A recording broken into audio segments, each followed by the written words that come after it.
ሰው በምግብ ረሃብ መሞት የለበትም። ምግብ እርቦት መሞት የለበትም። የማይሆን ነገር ነው። አሁን ባለንበት ዘመን፣ አሁን ባለንበት ደረጃ፣ አሁን ባለንበት ቴክኖሎጂ፣ አሁን ባለን ኔትወርክና ኮኔክሽን ማናባቱ ነው የሚሞተው? እንዴት አድርገውስ ተርቦ ይሞታሉ እኛ ሳናያቸው?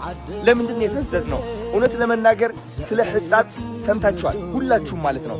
ለዛም ነው አሁኑን ወደዚህ ኮመንት ትገቡና ታላላቅ ካምፓኒዎች የምትሏቸው ታግ አድርጓቸው።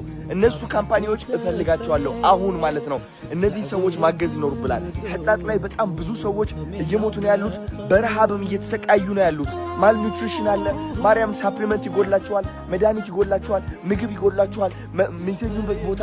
እውነት እነዚህ ነገሮች በአንዴ ማሟላት የምንችልበት ጊዜ ላይ ነን ያለ ነው እንዴ። ስለዚህ ነርሶች ከኔ ጋር እንድትቆሙ ፈልጋለሁ። ዶክተሮች ከኔ ጋር እንድትቆሙ ፈልጋለሁ። ፋርማሲ ካላችሁ መድኃኒት እንድትሰጡ ፈልጋለሁ። የምግብ ፋብሪካዎች ካላችሁ ምግብ እንድትሰጡ ፈልጋለሁ። አካፍል፣ አንተ አካፍል። ሁላችንም እናካፍልና እናግዛቸው። ሰዎችም እፈልጋለሁ። ሁላችንም አብረን ሄደን የኪችን እቃዎች ይዘን እንሂድ፣ ጄነሬተር ይዘን እንሂድ፣ መብራት እናብራዛው፣ ኪችን ይገጠም። ከዛ እዛው ሆነን እየሰራን ምግብ እየላክን ማለት ነው ይህ ነገር መለወጥ እንችላለን። እውነቴን ነው የምላችሁ። በምንም ተአምር እነዚህ ሰዎች መሞት የለባቸውም። ምክንያቱም ዘመኑ ተቀይሯል። በዚህ ዘመን ሰው የሚሞት ከሆነ በረሃብ that means ይህ ጭካኔ ብቻ ነው እንጂ እውነት ነው የምላችሁ እኛ ሳንሰማ ቀርተን አይደለም ልንገራችሁ። ስለዚህ እባካችሁ አሁኑኑ ሕፃት ላይ የሞቱ ያሉ ሰዎች እንያቸው። በረሃብ እየተሰቃዩ ነው ያሉት። በጣም ነው የሚያሳዝኑት። አሁን እኔ ራሴ ወደዛ ልሄድ ነው። ወደዛ ሲሄድ ግን ብቻዬን አይደለም መሄድ የምፈልገው። ትራኮች ጭኜ ነው መሄድ የምፈልገው። አንዱ በምግብ፣ አንዱ በፋርማሲ እቃዎች፣ አንዱ ደግሞ የኪችን እቃዎች፣ የጄነሬተር ሰዎች ተሰባስበን አብረን ሆያልን እንሄዳለን ማለት ነው።